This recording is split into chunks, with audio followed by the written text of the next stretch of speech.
राम के भाई भरत, जिन पर सबसे कम चर्चा होती है, सबसे कम भरत पर बोला गया है।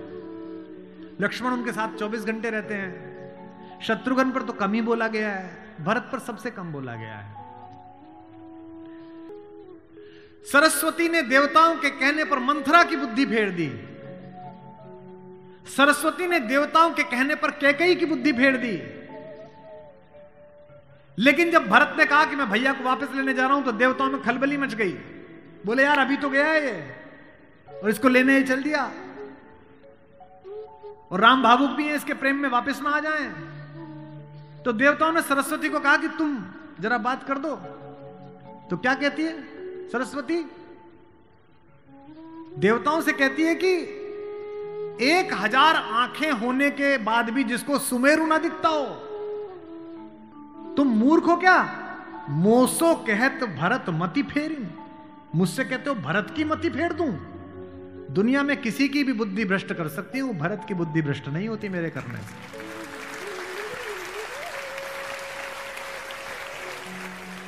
भरत जब भैया को ढूंढते हुए निकले तो पूरे खानदान को लेकर निकले।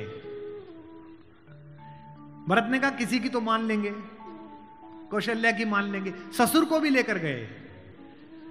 जब पहली रात भरत वहीं रुके जहां राम रुके थे, भरद्वाज के आश्रम में। सुबह चलते समय भरत संकोच में थे, तो भरद्वाज ने कहा कि राजन, क्योंकि राजा हो चुके थे, आपके चेहरे पर संकोच है। तो भरत ने डरते हुए कहा कि महर्षि मैं डरा हुआ हूं, मेरी मां ने इतनी बदतमीजी की बात कर दी, मैं बाहर था। भरत को नहीं बताया गया था कि पिता दिवंगत हो गए, पता है आपको ये बात नहीं? भरत को संदेश भेजा गया था तो उसमें यह नहीं कहा गया था कि पिता एक्सपायर कर गए, यह कहा गया था कोई इमरजेंसी है, घर आओ। अयोध्या के बाहर नंदीग्राम में इनके पूर्वजों का एक मंदिर था, जहां इनके पूर्वजों की प्रतिमाएं लगी हुई थी। मानधाता की, दिलीप की, रघु की, अज की, नहुष की। वहां भरत रास्ते में रुके अपनी सेना के साथ पूजन करने के लिए, कि पूर्वजों का पूजन कर लूं, पुरखों का। पुरोहित ने हाथ में थाली दी, तो पहले इसका पूजन प्रथु, जो सबसे पहले जिनके कारण ये पृथ्वी कहलाती है, इनके घर के, फिर मानधाता का, फिर राजा बलि का जिन्होंने अपना मांस दे दिया था, रंतिदेव का। पूजन करते करते अज, रघु, दिलीप तक आए, और जैसे ही उन्होंने अगली मूर्ति देखी तो देखी पिताजी की मूर्ति। तेज तो थे ही, उन्होंने पुरोहित की तरफ देखा कि ये क्या? पुरोहित की आंख में आंसू, उसने कहा कि महाराज नहीं रहे, और भरत के हाथ से थाली छूट गई। भरत ने कहा मुझे किसी ने बताया क्यों नहीं कि पिताजी दिवंगत हो गए, क्या हुआ था?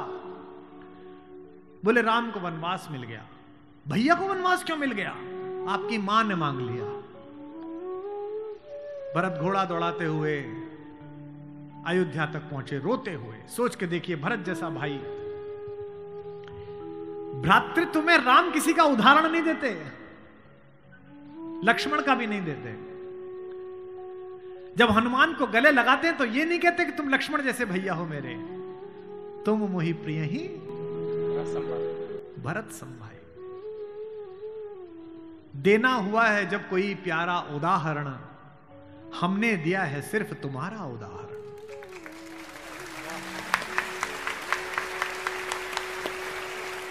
कि भरद्वाज से भरत ने पूछा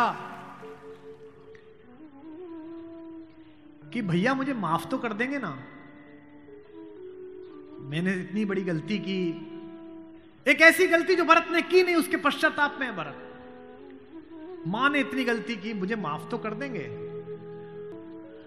भरद्वाज ने कहा हे राजन, मुझे पता नहीं कि तुम्हारे बड़े भाई तुम्हें कितना प्रेम करते हैं या नहीं, लेकिन जब वो यहां से जा रहे थे और सुबह के समय उन्होंने गंगा पार करने के लिए पुरोहित को बुलाकर स्वस्ति वाचन का मंत्र किया,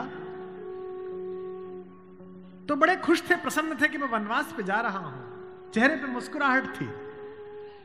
लेकिन पुरोहित ने हाथ में जल दिया, और जैसे ही पुरोहित के मंत्रों के बीच में निकला कि जम्बू द्वीपे भरत खंडे, और जैसे ही भरत सुना, राम के हाथ से जल गिर गया और वो जमीन पर गिर पड़े, और हाय भरत चिल्लाने लगे, इतना प्रेम तुम्हें राम करते हैं।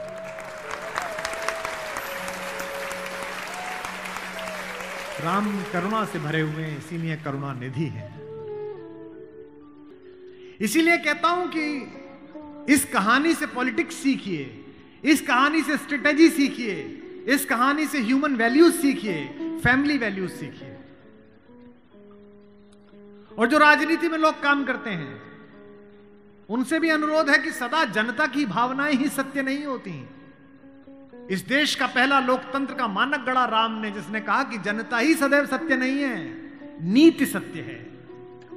मैं इसको सिद्ध करके बताऊंगा अब आपको। जब राम जंगल गए तो सब दुखी थे, सब परेशान थे, हर आदमी उन्हें लौटाना चाहता था। अगर राम उसी दिन लौट आते तो सब खुश हो जाते, लेकिन राम ने जनमत का सम्मान नहीं किया, नीति का सम्मान किया। जब पहली बार चित्रकूट पहुंचे तो वन देवी उनका स्वागत करने के लिए आई। वन देवी ने पूछा कि आप मेरे यहां विश्राम करने आए हैं, मैं आपके लिए क्या कर सकती हूं। तो राम ने क्या मांगा होगा सोचो।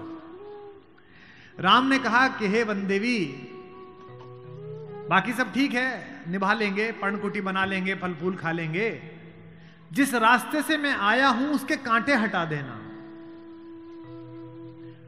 वन देवी ने कहा कि आप तो आ चुके, अब कांटे हटाऊं ना हटाऊं इससे क्या। राम ने जो उत्तर दिया वो आपकी आंख भिगोने के लिए काफी है। राम ने कहा कि मेरी तो कोई दिक्कत नहीं है, मेरे पैर में कांटे लग गए, पर मुझे ढूंढता ढूंढता मेरा भाई भरत इसी रास्ते से आएगा, उसको कांटे नहीं चुभने चाहिए, कांटे हटा दे।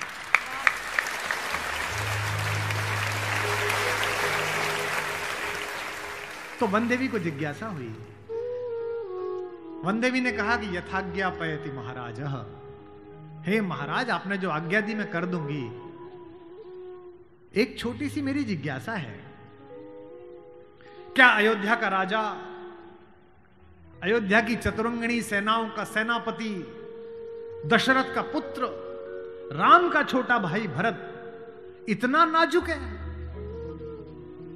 कि रास्ते में चलेगा तो उसके कांटे चुभ जाएंगे? राम ने कहा नहीं, वो तो वज्र के समान है, उसकी छाती से टूटकर तो इंद्र का वज्र टूट जाता है, ये कांटे उसे परेशान नहीं करेंगे। वन देवी ने कहा फिर क्यों हटा दूं? बोले परेशानी यह है कि जब उस रास्ते पर आएगा अगर एक कांटा भी चुभा तो उसका दिल यह सोचकर टूट जाएगा कि मेरे कारण मेरे भैया को इन कांटों को झेलना पड़ा है।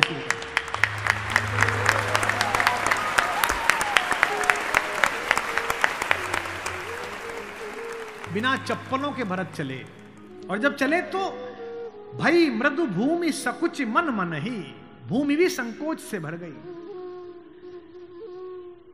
कोमल चरण चलत बिनु पनहि, कोमल चरण चलत बिनु पनहि, भई मृदु भूमि सुकुचि मन मनि।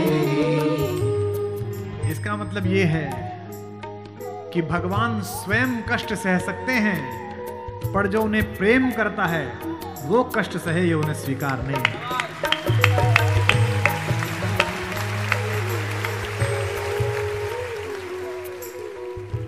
चित्रकूट में रात्रि का समय है,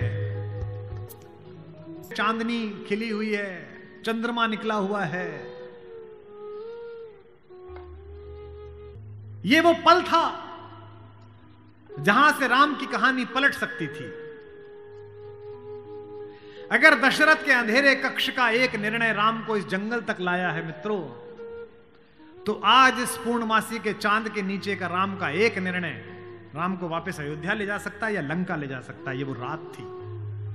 मुझसे कोई पूछता है कि राम कथा की सबसे महत्वपूर्ण रात्रि कौन सी है, जिस दिन लक्ष्मण को मूर्छा आई वो भी महत्वपूर्ण नहीं थी, क्योंकि पता था कि बच जाएंगे।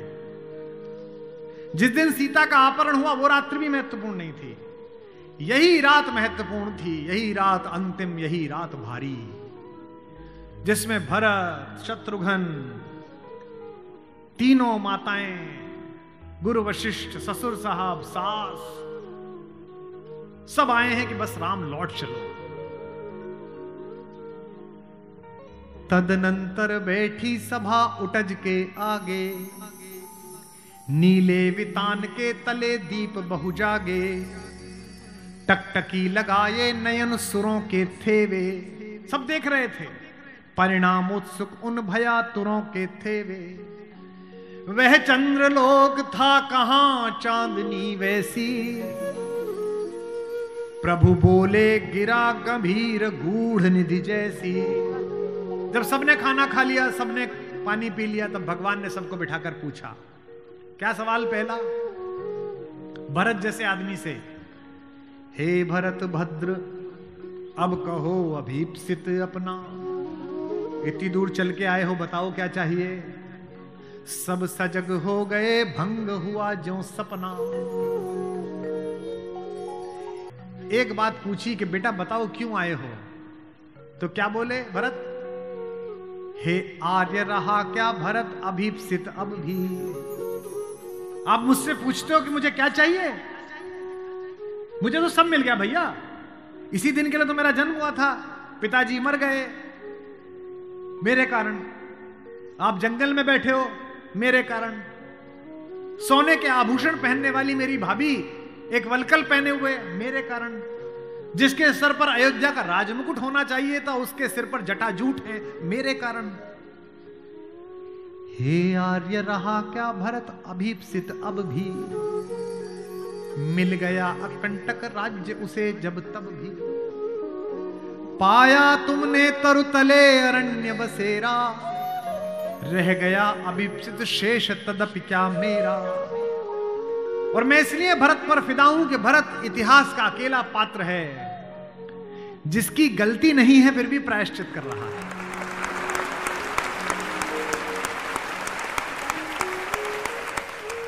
भरत अकेले हैं जिनकी कोई गलती नहीं है, उनकी मां की गलती है और वो प्रायश्चित कर रहे हैं। यहीं से राम का लोकतंत्र प्रारंभ होता है। कैसे? पूरी अयोध्या सोचती है कि कैकेयी अपराधीन है। राम उस रात 2 काम करते हैं। भरत को लोकतंत्र का मंत्र देते हैं और कैकेयी को स्वीकार करके क्षमा का मंत्र देते हैं। उन्हें पता था कि अगर भरत लौट भी जाएगा तो जीवन भर मां से बात नहीं करेगा, पूरी अयोध्या इनके नाम पर नाराज रहेगी।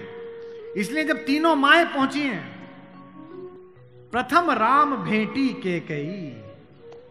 राम ऐसे थोड़ी है कि हायरार्की नहीं जानते हो कि पहले अपनी बड़ी मां का प्रणाम करें, फिर सुमित्रा का प्रणाम करें, फिर कैकेयी का प्रणाम करें। उनको पता था कि कैकेयी के बारे में लोगों के मन में अच्छी धारणा नहीं है।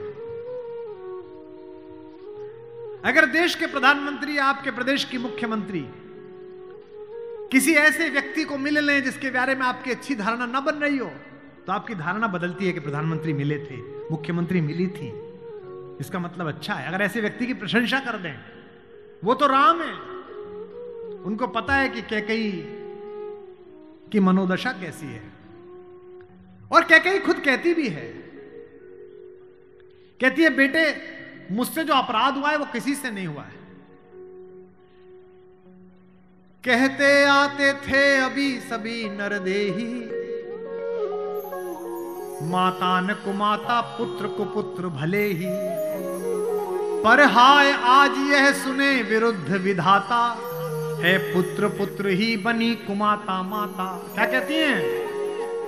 युग युग तक चलती रहे कठोर कहानी, थी रघुकुल में भी एक अभागिन रानी। थूके मुझ पर त्रैलोक्य भले ही थूके, जो कोई कह सके कहे क्यों चूके। लेकिन एक बात मांगती हूं राम तेरे दरबार में, छीने न भरत का किंतु मातृपद मुझसे। रे राम दुहाई करूं और क्या तुझसे।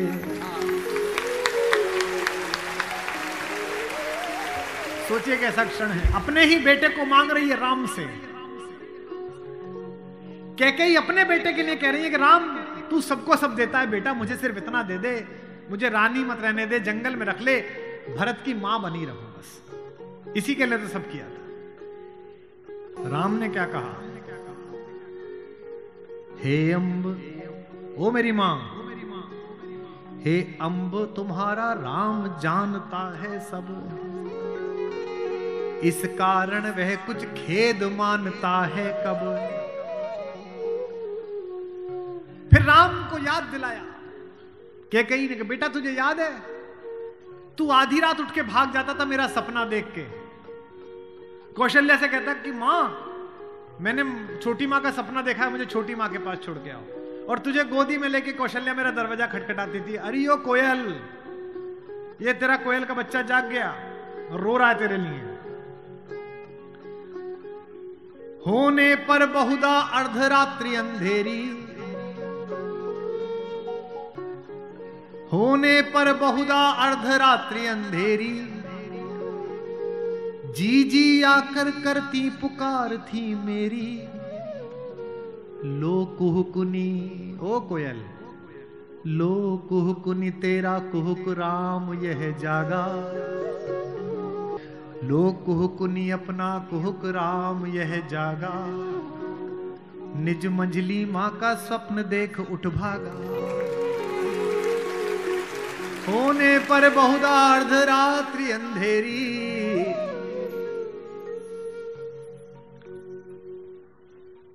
राम ने क्या कहा, मैं वही राम तू वही कैकेयी मेरी। कि 100 बार धन्य वह एक लाल की माई। कौन? 100 बार धन्य वह एक लाल की माई,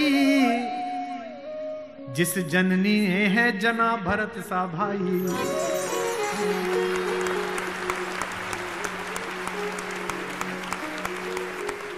पागल सी प्रभु के साथ सभा चिल्लाई। 100 बार धन्य वह एक लाल की माई।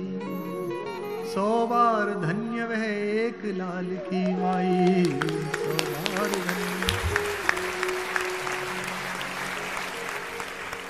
कौशल्या से लेकर जनक तक सबका बहुमत राम को लौटाने का था, लेकिन राम नीति के साथ रहे, जनमत की उपेक्षा नहीं है।